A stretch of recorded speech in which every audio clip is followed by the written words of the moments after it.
예, 안녕하십니까. 민법교수 유병태입니다. 매번 시작할 때 말씀을 드리는데, 오늘은 그 생각이 나네요. 벌써 오래됐는데, 요즘 로스쿨 가는 학생들이 비법대생들이 많죠. 그 친구 자녀들 중에서 로스쿨 들어가가지고 법 공부를 처음 하니까 너무 어렵다. 그러면서 휴학한 자녀도 있는데, 그들에게 내가 이걸 들으라 했습니다. 48강. 아니, 변호사 공부하는데 그걸 듣냐고. 아니, 그것도 모르면서 뭔 변호사를 공부하냐고. 그러고 이제 도예는 그때 이 중앙법률교육원 도예 민법 강의를 찍기 전에 중개사용 도예 음성 파일을 주면서 내 헛기침하는 그 기억날 정도로 들으라 했어요. 그 자녀들은 다 지금 이제 로스쿨 졸업하고 변호사 바로 합격하고 지금 변호사 업무를 하고 있습니다. 하여튼 그 정도 하시고 오늘 진도를 나가 보시죠. 민법 증민 민법 총칙 137페이지 의사와 표시의 불일치. 과거에 이걸 흠결 있는 의사표시다 라고 표현하는 분이 계셨는데, 의사표시 본질론, 의사표시는 권리변동이라는 법률 효과 발생을 목적으로 하는, 엄밀하게 이야기하면 사법적 법률 효과 발생을 목적으로 하는 내면의 실제 의사, 그걸 내심적 효과 의사 또는 진의 또는 간단히 의사라고 표현하는데, 그 특정 행위 의사의 외부적 표현하는 일련의 과정을 의미한다. 다음 줄, 의사와 표시가 일치하지 않는 경우 거기에 민법 총칙이 정하고 있는 게 비진의 표시, 통정허위 표시, 착오로 인한 의사 표시가 있는데, 이걸 어떻게 처리할 것인가에 대해서 의사주의와 표시주의가 대립하고 있다는 것. 의사주의다라고 하는 건 도예책 그림 딱 보면 간단합니다. 표시와 일치하는 의사가 존재하지 않으면 의사 표시가 성립하지 않거나 무효라고 본다는 것. 의사주의는 의사를 본체로 본다는 것. 의사를 본체로 보기 때문에 의사에 일치하지 않는 표시는 무효라고 처리한다는 것. 그렇게 하면은 표의자 본인 보호, 정적 안전 보장이 될 거라는 것. 표시주의는 표시행위에 대응하는 의사가 존재하지 않는 경우에도 일단 표시된 대로 효과를 준다는 것. 그렇게 함으로써 상대방 보호와 동적 안정 추구에 기여한다는 것.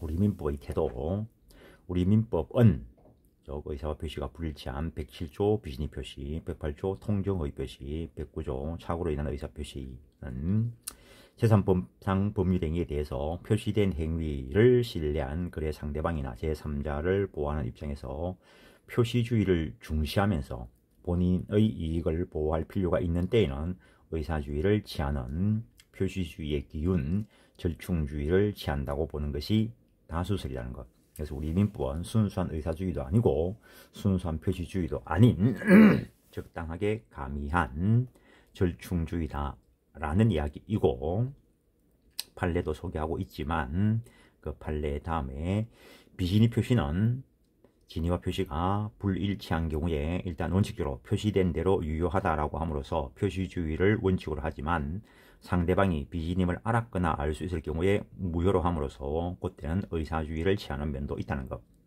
통정의 표시는 진의와 표시가 불일치한 것을 당사자가 통정하고 한 것으로서 무효로 처리함으로써 의사주의를 따른다는 것. 착오에 의한 의사표시의 경우에는 일단 표시주의에 따라서 유효하다는 전제하에 중요 부분의 착오가 있고 표의자에게 중대한 과실이 없을 경우에는 취소할 수 있다라고 함으로써 적당하게 절충주의를 취하고 있다라고 결론을 내린다는 것. 우리 민법상 세 가지 유형 말씀드린 거니까 넘어가고, 먼저 진이 아닌 의사표시, 간단하게 비진의 표시다라고 이야기하는데, 비진의 표시의 개념, 진이 아닌 의사표시는 표의자가 자기가 하는 표시행위의 객관적인 의미가 자신의 내심의 진의와 다르다는 것을 알면서 하는 의사표시이다.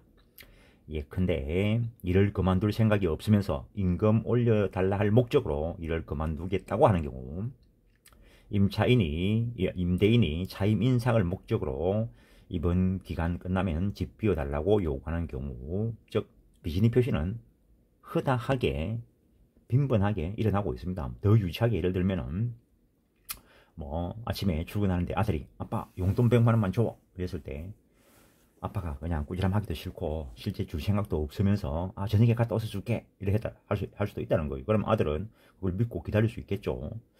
물론 그게 자연 채무라는 게 될 것인지의 문제는 일단 변론으로 하고,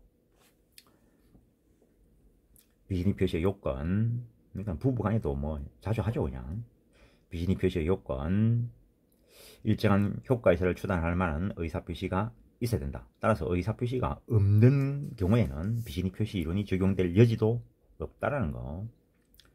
뭐 농담하는 걸 가지고 뭐 의사표시다라고 하면 안 되죠. 사법적 권리 변동을 목적으로 하는 내면의 실제 의사의 외부적 표현 과정이어야 의사표시를 한다 했습니다. 이때 진위와 표시가 일치하지 않아야 되는데 표시행위에 일치하는 효과 의사가 없어야 된다. 이는 결국 법률행위 해석에 의해서 밝혀질 것인데, 비즈니 표시에 있어서 진위란 특정한 내용의 의사표시를 하고자 하는 표의자의 생각을 말하는 것이지 표의자가 진정으로 마음속에서 바라는 걸 의미하는 것은 아니라는 거.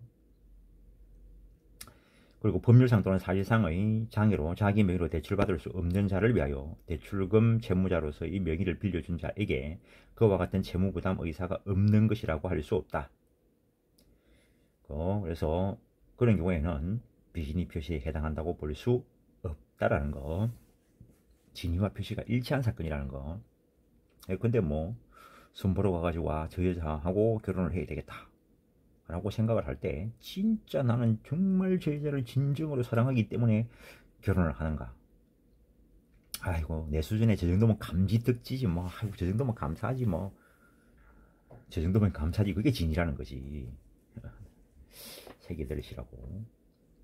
설령 명의대의자의 의사표시가 비즈니 표시에 해당한다 하더라도 그 의사표시의 상대방인 은행, 상호신용금고로서는 명의대의자가 전혀 채무를 부담할 의사 없이 진위에 반한 의사표시를 하였다는 것까지 알았다거나 알 수 있을 볼 여지도 없다고 보아 서로 비즈니 표시가 된다 하더라도 그런 경우에는 표시된 대로 유효하다 이렇게 해석을 했다는 것.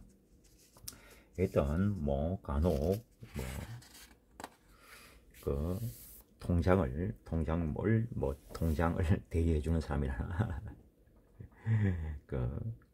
명의대여의 경우에 표시된 대로 효과가 기속되는 것이 원칙이라는 거. 표의자가 그 불일치를 알고 해야 된다는 거. 모르고 하면 착오가 될 거고, 그걸 하게 된 동기나 이유는 묻지 않는다. 뭐 상대방의 호감을 사기 위해서 그랬든지, 아까 아침에 출근하는데 자녀가 부인이 그럴 때 그 순간을 묘면하기 위해서 그랬는지 그건 일단 불문한다는 거. 비즈니 표시의 효과 107조 1항 원칙적으로 표시된 대로 유효하다. 단 상대방이 있는 의사표시에서 상대방이 표의자의 진위 아님을 알았거나 알 수 있을 경우에는 무효로 한다라고 해놨다는 것. 앞에 판례는 한번 읽어보시고, 또한 정권회사 직원이 정권 투자로 인한 고객의 손해에 대하여 책임을 지고 있다는 내용의 각서를 작성해 준 사안에서 그 각서가 그 투자한 부인의 남편을 안심시키려는 고객의 요청에 따라 작성된 경위 등에 비추어 비즈니 표시로서 무효라 하였다는 것. 그래서 투자해놓고 딱 돌아서니까 이거 남편이 알면 쫓겨나겠다는 거지. 큰일 나겠다는 거지. 딱 돌아서 가지고 우리 남편이 알면 뭘 할 테니까 혹시 날리면 당신이 책임지겠다는 각서를 써달라. 그 각서 쓸 때 그 사람이 책임질 생각이 없다는 걸 상대방이 알았거나 알 수 있는 정도는 될 거라는 거지. 그럼 책임지겠다는 각서를 썼다 하더라도 비즈니 표시로서 무효다. 대법원까지 간 판례가 있다는 거. 이런 사건이 빈번하게 일어난다는 겁니다. 판단 시기는 상대방이 표시를 요지한 때를 표준으로 결정한다. 상대방의 악의 또는 과실에 대한 입증 책임은 무효 주장자에게 있다는 거. 3번은 이론상의 문제이고, 다음 2번 비즈니 표시가 당사자 간의 무효인 경우에 제3자에 대한 효력, 이때의 무효는 선의 제3자에게 대항하지 못한다. 이런 걸 나중에 가면은 상대적 무효다라고 이야기합니다. 이때 선이라는 것은 비즈니 표시임을 알지 못한 것을 의미한다. 뭐 엄밀하게 이야기하면은 비즈니 표시는 원칙적으로 유효하기 때문에 뭐 표시된 대로 유효한 그런 경우라면 제3자 선악을 따질 필요가 없습니다. 엄밀하게 이야기하면은 비즈니 표시로서 상대방이 알았거나 알 수 있는 경우로서 무효가 된다는 사실을 알지 못한 것을 말할 것이고, 선의는 추정된다. 따라서 무효 주장자가 제3자 악의를 입증해야 된다. 여기서 제3자란 비즈니 표시의 당사자와 포괄 승계인 이외의자로서 그 비즈니 표시에 기초하여, 엄밀하게 이야기하면 무효인 비즈니 표시에 기초하여 새로운 이해관계를 맺은 자를 의미한다는 것. 이때 대항하지 못한다는 의미는 표의자가 선의 제3자에게 무효를 주장하지 못한다는 것을 의미한다. 선의 제3자 쪽에서 해놓고 보니까 자기가 뭐 필요가 없다는 거지. 선의 제3자 쪽에서 무효 주장하는 것은 무방하다라고 해석한다는 것. 제3자 보호 규정에 의해서 권리 취득하는 것은 법률 규정에 의한 권리 취득 사유가 된다라는 것. 비즈니 표시의 적용 범위, 일단 우리는 사법상 행위를 하고 있습니다. 사법상 행위, 그러니까 5번 공법상 행위에 적용 안 된다는 거. 그 다음에 뭐 계약에 적용될 것이고, 상대방 있는 단독행위에도 적용되는데, 상대방 있는 단독행위인 경우에는 뭐 본문 표시된 대로 유의하다, 단서, 상대방이 알았거나 알 수 있을 경우에 무효한다, 그게 적용될 수 있겠지만, 상대방 없는 단독행위는 107조 1항 본문만 적용되고 단서가 적용될 여지가 없기 때문에 상대방 없는 단독행위에 대한 비즈니 표시는 언제나 유효하다라고 해석할 수 있다는 것. 가족법상의 행위는 진위가 존중될 것이기 때문에 기본적으로 가족법상의 행위, 비즈니 표시의 행위인 경우에는 가족법상의 행위는 항상 무효가 된다. 가족법에게 별도의 규정이 적용되는 것이지 제3법에 적용되는 107조가 적용될 것은 아니라는 것. 그 다음에 준법률 행위 중에서 의사의 통지와 관념의 통지에 대해서는 107조가 유추 적용된다는 것. 주식 인수의 청약에 관해서는 107조 1항 단서가 배제된다. 상대방이 알았거나 알 수 있을 경우에 무효를 한다. 그게 배제가 된다는 것. 한번 확인해 보려 하면은 컴퓨터를 한번 해보시면 돼. 표시된 대로 효력이 갚을 거라고. 계속해서 통정허위 표시 봅니다. 통정허위 표시란 상대방과 통정함으로써 하는 진이 아닌 허위의 의사표시를 말하는데, 뭐 통정한 허위 표시, 통정허위 표시 그렇게 이야기한다는 것. 108조의 취지, 비즈니 표시와 구별. 비즈니 표시는 혼자서 표의자만 진위와 표시가 불일치한 것을 알고 하는 것이고, 통정의 표시는 진위와 표시가 불일치한 것을 표의자가 알고 상대방과 통정, 짜고 하는 것이고, 착오로 인한 의사표시는 진위와 표시가 불일치한 것을 표의자조차 모르고 하는 거고, 허위 표시의 요건 역시 의사표시가 있어야 된다. 그 다음에 의사와 표시가 일치하지 않아야 된다. 표시사항의 효과의사에 대응하는 표의자의 내심적 효과의사가 존재하지 않아야 된다. 따라서 단지 법률적 효과와 경제적 목적이 상이한 신탁행위는, 신탁의 목적이 있습니다. 따라서 신탁행위는 허위표시가 아니고, 판례는 제3자가 은행을 직접 방문하여 타인을 위한 금전 소비대차 계약상의 주 채무자로서의 서명 날인하였다면 이거는 진위와 표시가 불일치한다고 보기 어렵다. 즉 진위와 표시가 일치한다라는 이야기를 하고 있는 겁니다. 표의자가 의사와 표시의 불일치를 알고 있어야 된다. 이때 의사와 다른 표시를 하는 것에 관하여 상대방과 통정이 있어야 된다. 통정이 있기 위해서는 표의자가 진이 아닌 표시를 하는 것에 대해서 상대방이 알고 있는 것만으로는 부족하고, 그 정도라면은 비즈니 표시의 예외적인 경우가 되겠죠. 그에 관하여 상대방과 사이에 의사 합치가 있어야 된다. 그걸 두고 통정이라고 하는 거죠. 따라서 통정을 시도했는데 통정에 이르지 못하면은 비즈니 표시가 될 것이다 라는 것. 따라서 금융기관의 양해하에 제3자에 대해서 채무자의 책임을 지우지 않을 의도하에 제3자 명의로 대출관계 서류를 작성한 경우에 금융기관의 양해, 그게 통정에 해당되는 겁니다. 통정 허위 표시에 해당하여 무효가 된다라는 것. 마찬가지로 대출 절차상의 편의를 위하여 명의만을 대행한 것으로 인정되어 채무자로 볼 수 없는 경우 그 형상 주 채무자가 실질적인 주 채무자를 위하여 보증이 될 의사가 있다는 등의 특별한 사정이 없는 한 형식상 주 채무자에게 실질적 주 채무자에 대한 보증 의사가 있는 것으로도 볼 수 없다는 것. 통정 허위 표시를 하게 된 동기나 이유는 묻지 않는다는 것.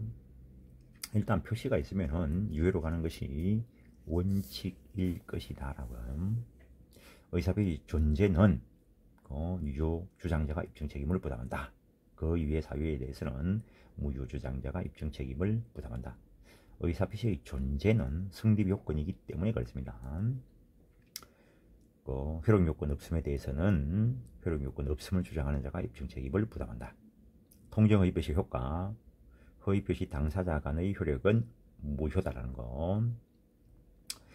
무효인 허위 표시에 의한 746조의 적용 여부.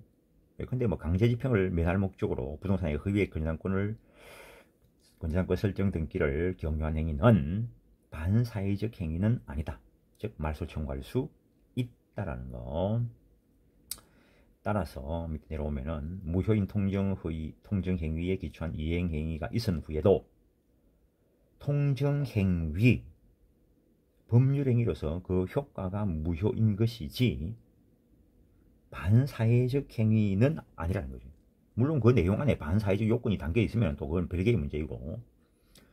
그래서 통정 허위 표시에 기초해서 이행이 일어났다면 이게 무효니까 부당이득 반환 청구할 수 있고, 등기가 일어났으면 그 소유권에 기한 물권적 말소 청구할 수 있고, 이런 것들. 다른 요건이 구비가 되면 다른 효과에 대해서 살펴봐야 될 것인데, 지금은 통정 허위 표시와 관련된 효과만 가지고 보고 있습니다.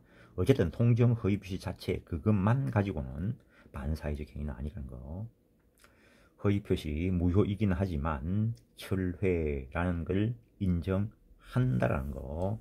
철회되지 않았고 제3자가 개입돼 버리면 선의 제3자가 보호받음으로써 진정한 권리자의 권리 상실 우려가 있기 때문에 철회 대상은 된다는 거.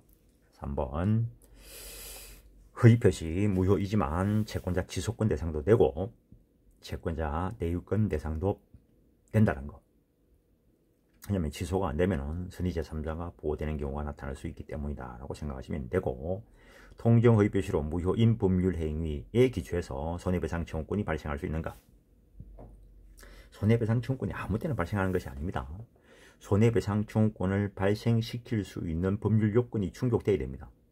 그러면 손해배상 청구권이 발생될 수 있는 요건은 채무불이행위나 불법행위, 좀 더 가면은 계약체결상의 과실책임, 매도의 담보책임, 이런 것들에 의해서 손해배상 청구권이 발생할 수 있는데, 통정 허위 표시 효과가 무효인 것으로서 통정 허위 표시만 가지고 당사자끼리는 불법행위도 없고 채무불이행도 없습니다. 그냥 무효일 뿐이라는 거죠. 그래서 여기에 손해배상 청구권 발생할 수 없다. 통정 허위로 무효인 대출 약정, 그걸 담보하기 위해서 저당권 설정 등기를 했다면 그것도 무효. 물론 전부 다 이건 통정 허위 표시와 관련돼서 선의 제3자에게 대항하지 못하는 무효가 될 것이고, 만약에 대출 약정 없으면서 허위의 저당권 설정 등기를 했다면 그 대출 약정, 즉 피담보 채권의 외관 작출이었기 때문에 그 등기는 완전히 절대적 무효가 되어버립니다. 어디에 내용이 있을 건데, 허위 표시의 제3자에 대한 효력, 선의 제3자에게 대항하지 못한다 라고 해놨는데,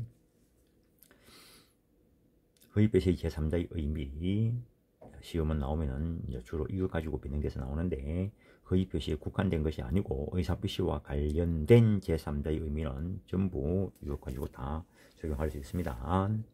허위 표시, 비즈니 표시 예외적인 경우로서의 무효, 착오에 의한 의사표시로서 취소대상인 것, 사기 강박에 의한 의사표시로서 취소대상인 그런 의사표시의 당사자 및 포괄승계인 이외의 자로서 그 비정상적 의사표시에 의하여 외형상 형성된 법률관계를 토대로 실질적인 새로운 이해관계를 가졌을 때 제3자라 하고, 그런 관계가 없으면 여기 제3자의 범위에 포함 안 됩니다. 제3자가 되었을 때 선의자라면 보호받고 악의자라면 보호받지 못할 것이라는 것. 통정허위표시 제3자에 해당하는 예, 아주 쭉 써놨는데 외우려 하지 마십시오. 읽고 의미가 파악돼야지. 그럼 자 1번 가장매매의 매수인으로부터 그 부동산을 다시 매수한 자, 가장매매의 매수인으로부터 저당권 등 제한물권 설정받은 자, 가장매매의 매수인으로부터 가등기를 취득한 자. 그 또 많이 써놨죠. 이게 가장매매의 매수인으로부터 교환받은 자, 가장 정려자로부터 가장 수정자로부터 매수한 자. 그러니까는 통정이 일어날 수 있는 게 도예책에 보면은 이거 설명했을 텐데, 통정의 대상이 되는 것은 사법상 상대방 있는 의사표시라면 통정의 대상이 됩니다. 새로운 실질적인 이해관계를 맺는 거, 실질적인 이해관계라는 거는 법률관계를 말하는 거죠. 그럼 법률관계는 법률 행위에 의해서 맺을 수도 있고 법률 규정에 의해서 맺을 수도 있습니다. 그래서 가장 교환자로부터 다시 매수한 자, 그거 다 쓸 거면 그거 조금 전에 한 것만 해도 한 9개 있죠. 최소. 저당권 등 제한물권이 어디 저당권뿐입니까?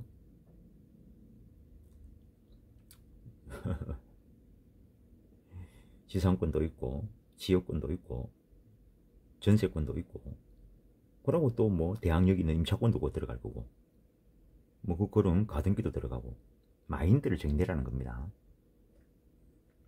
민법교과서에 있는 거 100% 다 외워도 민법교과서에 있는 거 토시한 게 안 틀리고 100% 다 외워도 민법과 관련된 사항에 10만 분, 억만 분의 1도 외운 게 안 돼. 그런데 그걸 외운다고? 참. 가장매매에 기한 대금 채권의 양수인, 가장소비자에 기한 채권의 양수인, 가장매매 매수인에 대한 압류채권자, 가장채권을 가압류한 자, 가장저당권 실행으로 경락받은 자, 가압류한 자, 경락받은 자, 이거는 법률 규정에 의해서 이해관계가 맺은 거죠. 가장채권을 보증한 자 이래버리면 형식적 이해관계를 맺었지만 실질적 이해관계가 없습니다. 그래서 그 보증채무를 이행한 자, 허위표시에 취득한 취득자가 파산한 경우에 파산관제인.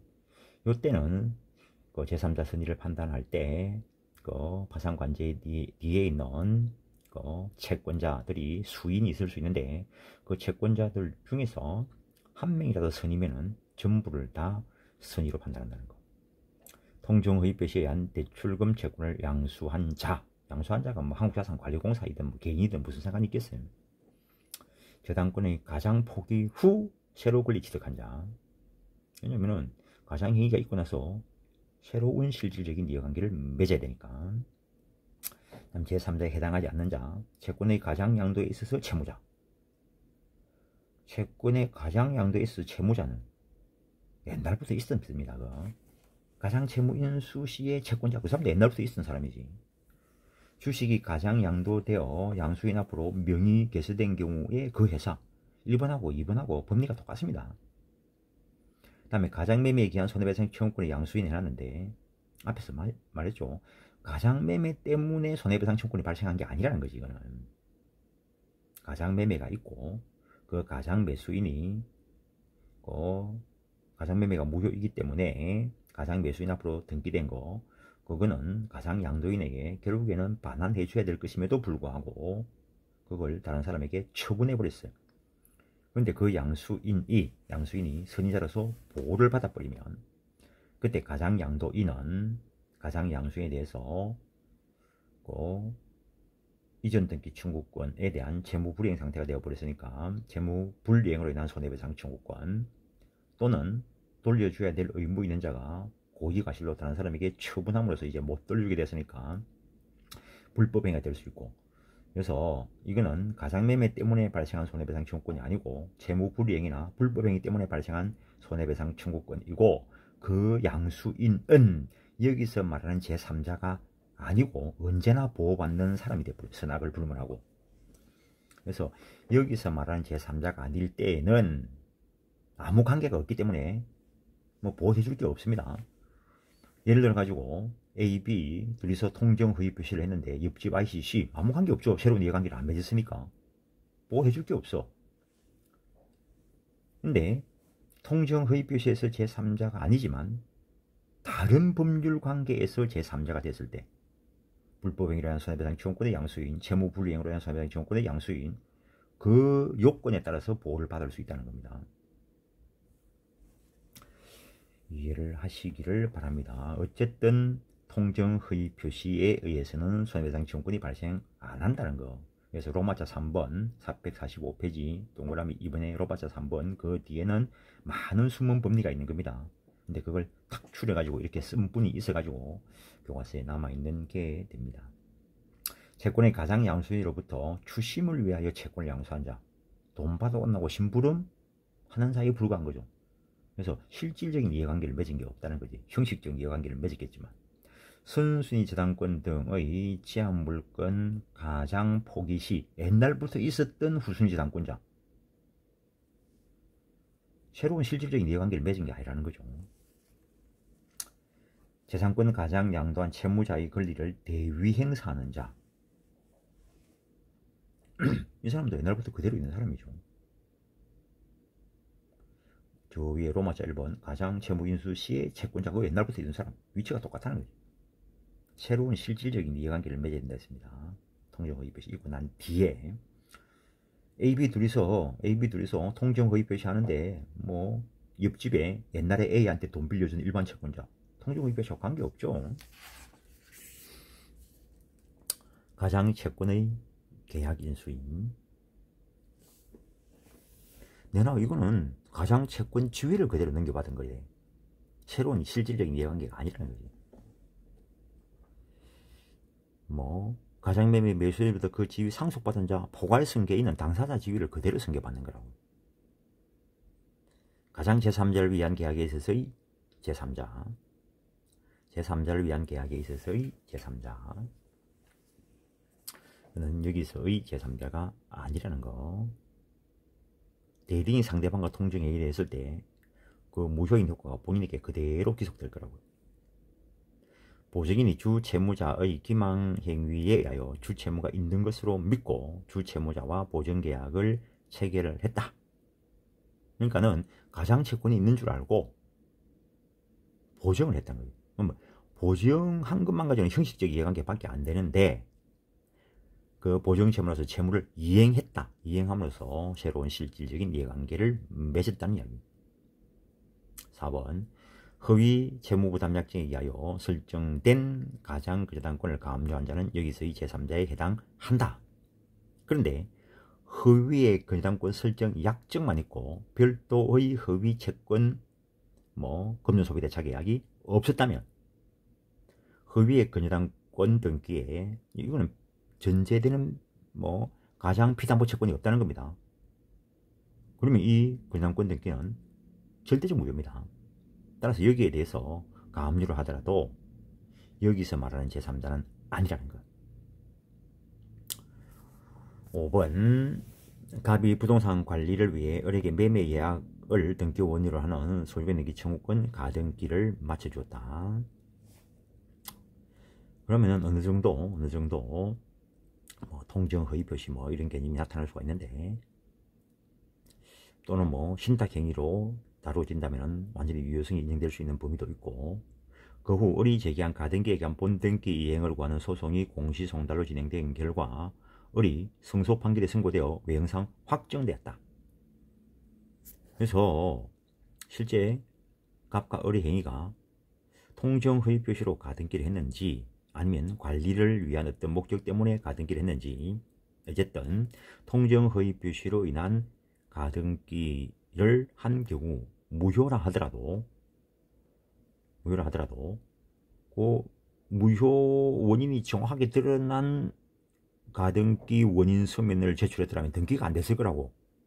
진실한 것보다 더 진실한 것처럼 만들었기 때문에 가등기가 됐어요. 그럼 그 서류를 가지고 본등기 이행을 구할 때 공시송달로 진행됐으니까 표시된 대로 유효한 걸로 보고 을에게 승소 판결을 내려줄 수밖에 없다는 거지. 그러면 일단은 우리 요 승소 판결을 가지고 본등기를 할 수 있을 텐데, 차후에 이제 갑이 그걸 알고 갑이 추한 항소를 제기하여 가등기의 등기 원인인 매매 예약이 갑과 을의 통정한 허위 표시에 의한 것으로 무효라는 이유로 1심 판결을 취소하고 을의 청구를 기각하는 판결이 선고 확정되었다. 그럼 이거는 통정 허위 표시가 완전히 철회된 거하고 똑같습니다. 등기가 말소돼야 될 것인데 아직까지 을의 승소 판결 외형은 그대로 있다는 거죠. 그래서 위 부동산에 관하여 을이 갑의 추한 항소 이전에 발급받았던 송달 증명원 및 확정 증명원을 가지고 확정 판결을 원인으로 지분 소유권 등기 청구를 마쳤고, 을의 남편인 병이 재산 분할을 원인한 지분 소유권 등기를 마쳤으며, 그 후 정과 무가 위 부동산에 관한 매매를 원인으로 한 지분 소유권 등기를 순차로 마친 사안에서 무는 을 명의의 hợp의 가등기 자체를 기초로 하여 새로운 법률상 이해관계를 맺은 제3자의 지위에 있다고 볼 수 없다라는 것. 왜냐면은 애초에는 통정 허위 표시가 있어서 가등기를 했고, 그 다음에 그게 을이 승소 판결을 받았다 하더라도 실질적으로는 이거 통정 허위 표시에서 무효입니다. 근데 다행하게 갑이 추한 항소해가지고 이게 통정의 표시에서 무효이기 때문에 1심 판결이 취소되었고 을의 청구를 기각하는 판결이 선고됐는데, 추한 항소니까 앞에 소송이 확정된 것 같은 외관을 갖추고 있다는 거예요. 여튼 지금 이 판결에 의해서 이거는 완전히 무효로 확정이 된 겁니다. 그래서 통정의 표시가 지금 없어졌다는 거죠. 따라서 등기가 말소되기 전에 을 명의로 되어 있을 때 이전 등기를 받았다면 이거는 통정 허위 표시에 기초해서 맺은 제3자라고 볼 수 없다라는 거. 이때 제3자는 선의이기만 하면 되고 무가 실현 요건이 아니라는 거. 선의는 추정되기 때문에 제3자 악의를 주장하는 자가 입증 책임을 부담하고 대항하지 못한다. 선의 제3자에 대해서 당사자가 무효를 주장하지 못한다는 것이고, 선의자가 자기 이거 필요 없다, 너 그거 한 거 무효다 이렇게 주장하는 것은 무방하다는 것.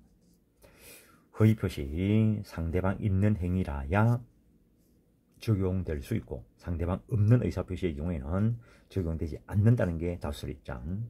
지금 우리가 재산법 하고 있습니다. 신분행위의 통정 허위 표시인 경우에는 진위를 존중하는 신분행위에 대해서는 언제나 무효 처리해야 되고, 그래서 신분행위에 108조 적용 안 된다는 거, 소송행위 공법행위에 108조 적용 안 되고, 음행위에 민법 108조가 적용됨을 전제로 실제로 음상의 권리를 취득하게 할 의사는 없이 단지 채권자들에 의한 채권 추심이나 강제집행을 피하기 위한 약속 음 발행 행위는 통정 허위 표시로서 무효라는 거. 허위 표시와 구별해야 될 것들. 은닉행위, 가상행위 뒤에 숨어있는 진실된 법률행위를 은닉행위라 이야기합니다.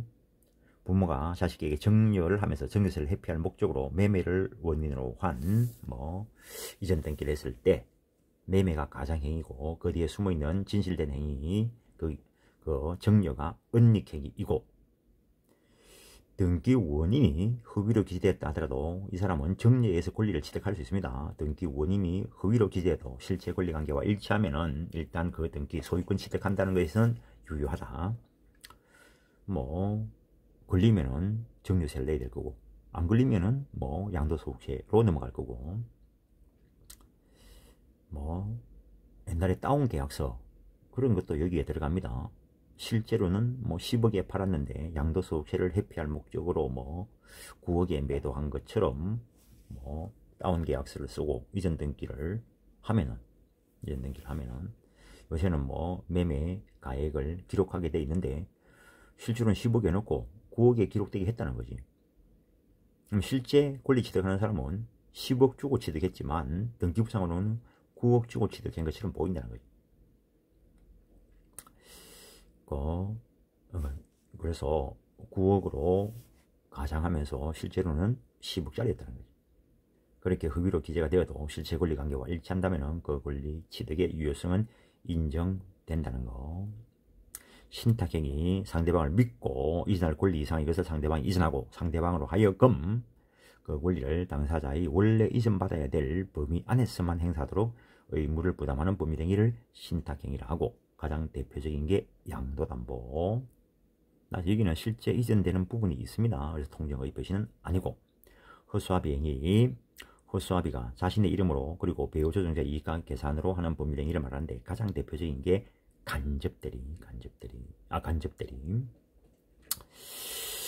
뭐 기본적으로 그 간접대리라는 게 결국에는 위탁매매가라는 겁니다.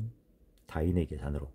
그러나 자기 이름으로 법률 행위를 하고 일단 그 효과를 자기에게 기속시켰다가 타인에게 계산해 주는 거. 위탁매매업이 간접대리의 가장 대표적인 겁니다. 명의시탁된 부동산의 합의로 경료한 시탁자 명의의 가등기, 요거는 가등기에 줄 실익이 있습니다. 따라서 그 가등기는 통정허위 표시라 할 수 없다. 오표시무의 원칙은 앞에서 보고 왔고 비교하기 위해서 한번 써놓은 것이고, 이번 시간은 여기까지 하겠습니다. 예, 수고했습니다.